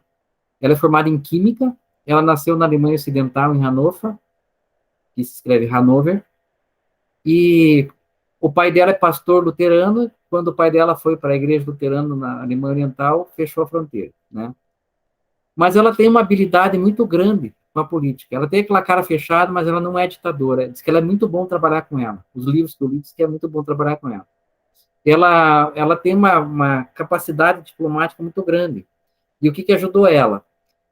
Por ela ser formada, ela tem doutorado em química quântica, ela teve que aprender russo, porque era a referência da química quântica. E ela falou muito bem o russo, e ela estava na Alemanha Oriental, que era governada pela Rússia. Ela participava da política ali, meio na estreita, sem participar muito, só para ver como é que funcionava. E como ela falava muito bem o russo e tinha uma diplomacia nata dela, ela conseguia conciliar as coisas na Alemanha Oriental, e depois que caiu o Muro de Berlim, ela que fazia a ponte entre a Rússia e a Alemanha. E ela tinha uma habilidade muito grande. Ela era a única política que a Rússia respeitava na Alemanha, né? Então ela tinha uma habilidade muito grande. Por isso que ela foi crescendo, ela foi ministra da Fazenda, então ela foi crescendo desde o Konrad Adenauer, que era o presidente, o primeiro-ministro depois da guerra, né? Embora ela estivesse na Alemanha Oriental. E a minha afinidade é muito grande para o seguinte, né? A família do meu pai veio da Alemanha Oriental e da minha mãe da Alemanha Ocidental. Que a família da minha mãe é de Hannover e do meu pai é de Stettin, que hoje é Polônia, né? Depois da Segunda Guerra, a Alemanha perdeu essa área para a Polônia. Mas sou alemão da mesma forma, segundo a lei alemã. Então, eu tenho essa habilidade. A Angela Merkel é o seguinte, ela era casada novinha, casada com o Merkel lá, né, não me lembro o nome dele, morava num apartamento minúsculo em Berlim, e só que entre nós aqui, o marido dela é daquelas pessoas assim que, para morrer de repente, leva uma semana, sabe? É tão devagar assim que era pessoa assim meio, não acompanhava o ritmo dela. Não era pessoa má, mas não acompanhava, né? Até que um dia ela deixou um bilhete em casa, sumiu e disse, tchau, fui, né? Então, zurück, voltei. Então, ela pegou, sumiu e foi estudar. Ela queria estudar mesmo. E daí ela foi fazendo, já estava no mestrado, daí ela foi defender o doutorado, tinha o orientador dela, e tinha os membros da banca. E daí um membro da banca lá adorou a tese dela e tudo, né? E fez uma dedicatória para ela na tese, tá? E ela pegou, essa pessoa começou a orientar ela nos trabalhos, nos trabalhos que ela foi desenvolvendo em química, né? E esse membro da banca é o marido dela. E o Joachim Sauer, acho que o nome dele é Joaquim Sauer, né? É o marido dela. E o marido dela não se envolve em política de jeito nenhum. É comum encontrar ela no supermercado, com o marido, andando de mãos dadas. Ele é bem discreto. Ele faz questão de não aparecer na vida política, né? E ele é pós-doutor em química quântica, tá? Então é uma história, assim, bem interessante. E ela continuou utilizando o nome Merkel porque é forte politicamente, né? Ela era conhecida por aquele nome, né? Então é uma história, assim, bem interessante. Ela adora, a Angela Merkel, ela adora passar férias nos Estados Unidos. Ela e o marido. Então, Estados Unidos, a praia dele. E a Alemanha não tem nada que se queixar dos Estados Unidos. Que terminou a guerra, primeiro que os aliados, sob o comando dos Estados Unidos, não bombardearam as fábricas, porque eles pensaram no futuro, eles tinham que fazer uma aliança com a Alemanha para crescer comercialmente. Então, eles não bombardearam as fábricas, né? 80% das fábricas ficaram em pé. E os Estados Unidos implantou um plano econômico e devolveu a Alemanha para a Alemanha. E outra coisa, né? A Alemanha pagou em 2010 a dívida de guerra da Primeira Guerra. Então, a Alemanha, em 2010, pagou a dívida da Primeira Guerra, e a Segunda Guerra, ela não tem dívida, porque ela foi perdoada pelos aliados. Então, os aliados queriam uma aliança dos Estados Unidos, ela só pagou a parte da Rússia, né?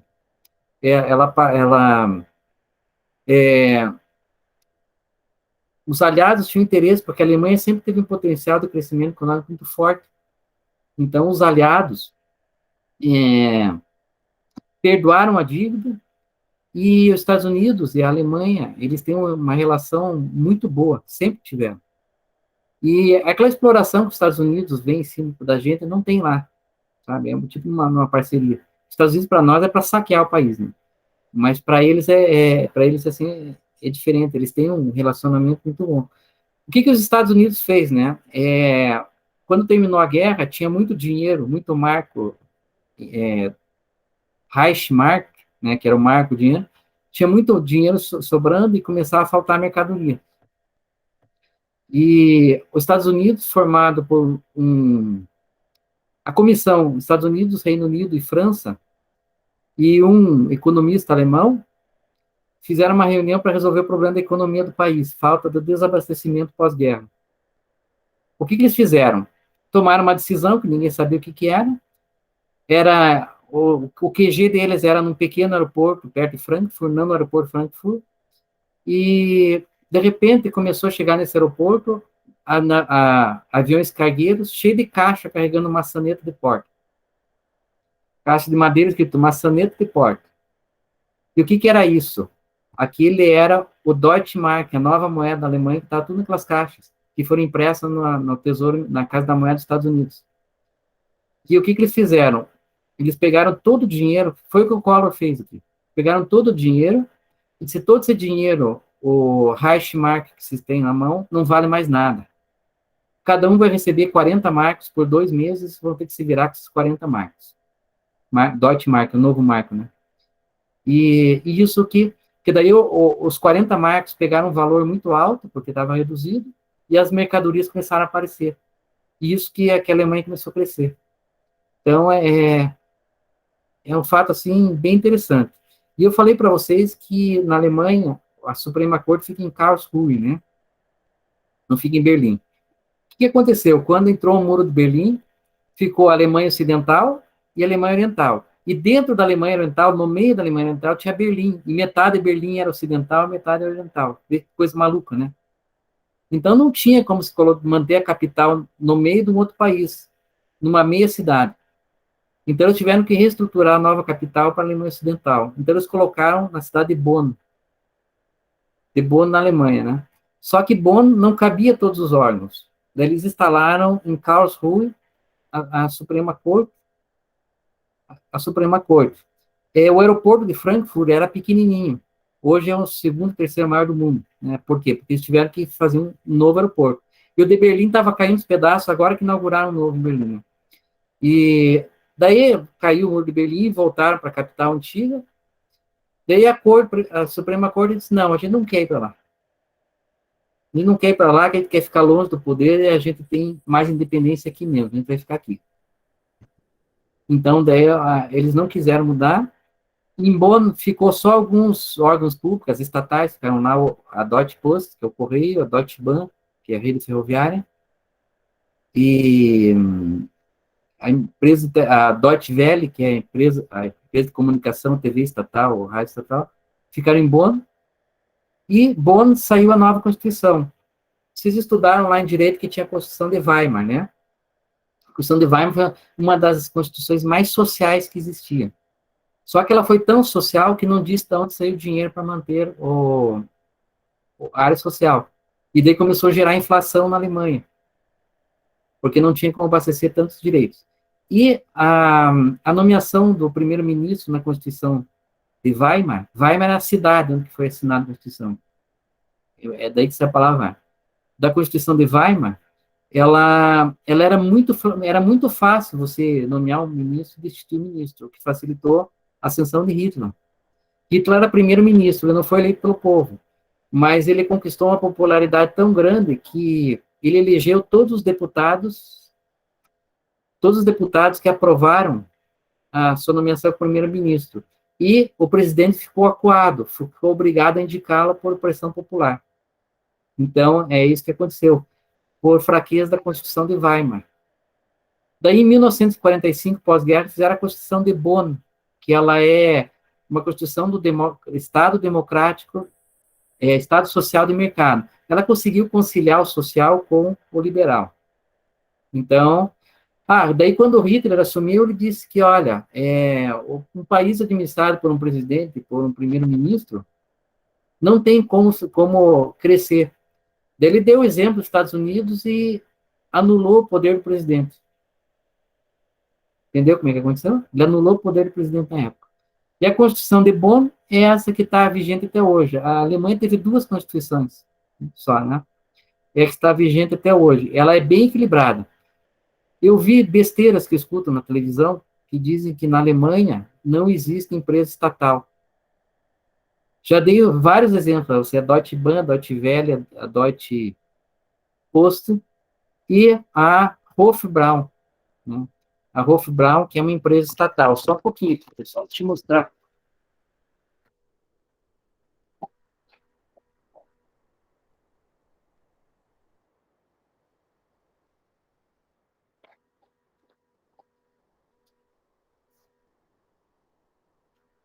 Aqui, pessoal. Essa aqui é a Hofbraun, tá vendo? Opa.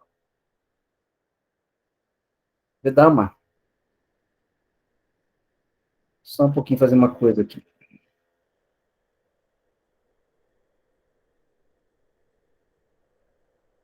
Só um pouquinho. Não está dando certo. Está conseguindo enxergar?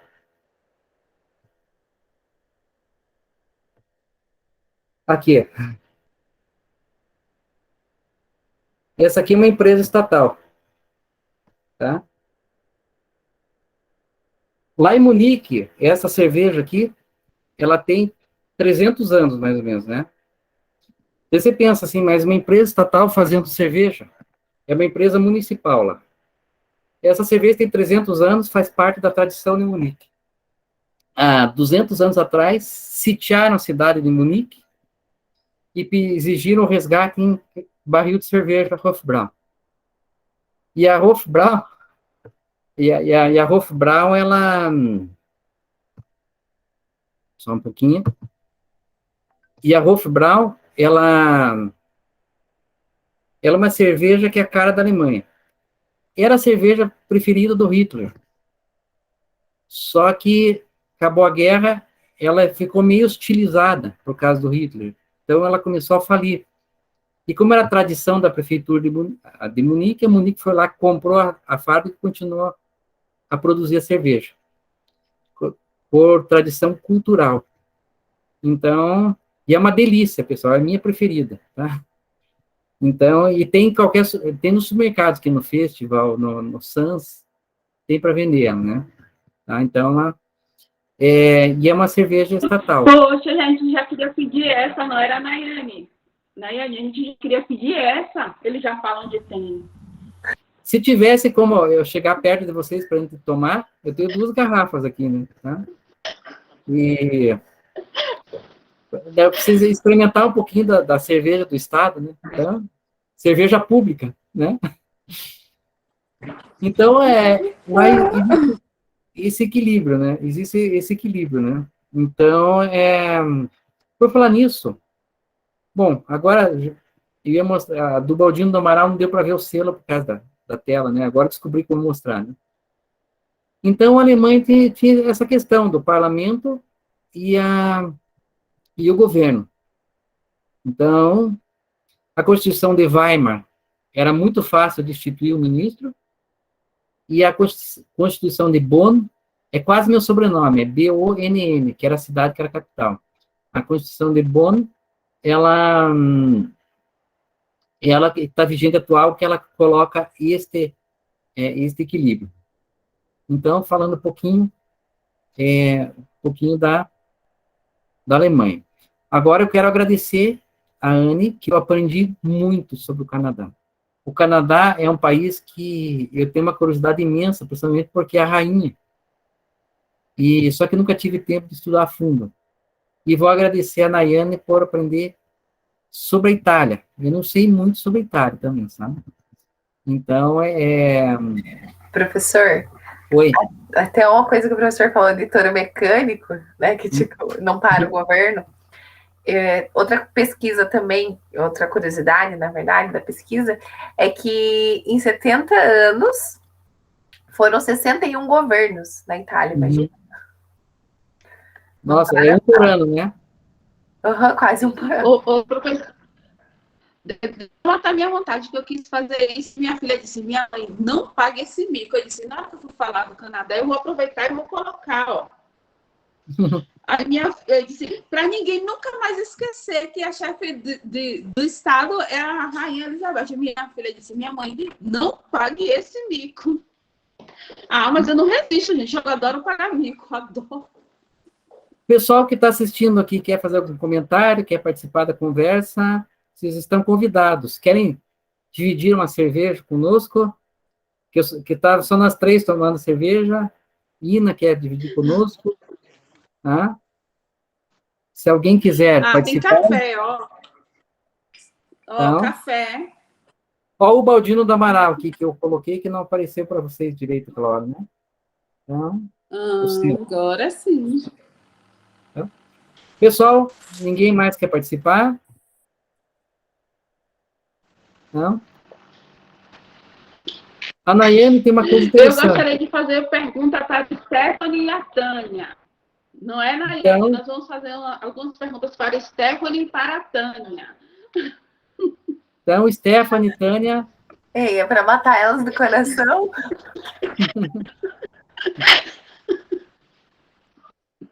Então... Brincadeira, meninas. Vocês são gente boa. Então, mas se quiserem participar, está aberto, o microfone está aberto. Ainda teve que dar uma saída, porque ela é chefe de cartório, né? E chefe de cartório é uma das funções mais difíceis que tem no tribunal, sabe? Que quem faz a eleição é o chefe de cartório. Então, eu tenho muita pena do chefe de cartório, porque eles trabalham muito e é só encrenca, né? Então, mais alguma coisa que vocês queiram comentar? As meninas estão dando parabéns, valeu. Obrigada. Nós temos que dar um jeito de tomar, então, né?